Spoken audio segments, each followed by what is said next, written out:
హల్లెలూయా. Praise lord. బాగున్నారా? దేవుని మహాకృపను బట్టి మీరందరూ బాగున్నారని నేను అనుకుంటున్నాను. నేను కూడా చాలా బాగున్నాను.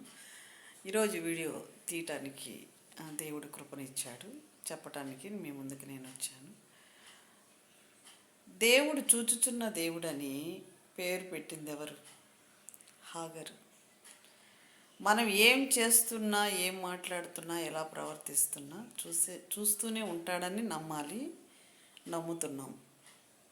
కానీ మనం కొన్ని చోట్ల దేవుడు లేడని మనం ఇష్టం వచ్చినట్టు ప్రవర్తిస్తున్నాం. కానీ ఆయన చూస్తూనే ఉన్నాడు. చూచే దేవుడని మౌనంగా ఉండలేదు హాగరు. ఆడ చూడటానికి దేవదూత దిగిరావటానికి ఆమె కొన్ని పనులు చేసింది. ఏం చేసింది? బిడ్డని, తన కొడుకుని ఒక పొదలో ఇసిరి కొట్టింది. ఏడుపు, భయంకరంగా ఏడుస్తున్నాడు బిడ్డ. నీళ్ళు అయిపోయాయి, తాగటానికి నీళ్లు లేవు వాళ్ళకి, ఎడారిలో.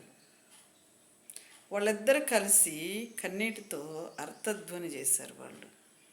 ఆ అర్థధ్వని ఏమైంది? పరలోకానికి వినిపించింది. అప్పుడే చూచాడు దేవుడు.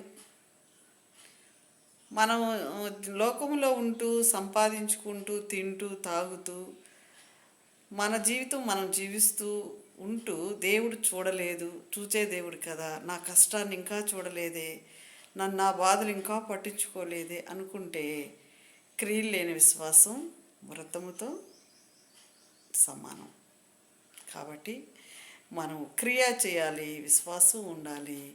హాగర్లాగా దేవునికి వినిపించేటట్టుగా మన స్వరము ఆయనకి వినిపించేటట్టుగా ప్రార్థించాలి. హల్లెలూయా, హల్లెలూయా. ప్లీజ్ సబ్స్క్రైబ్ చేయండి, లైక్ చేయండి, షేర్ చేయండి. నా వీడియో ముందుకు పోవాలంటే మీరు నాకు సహకరించండి. హల్లెలూయా.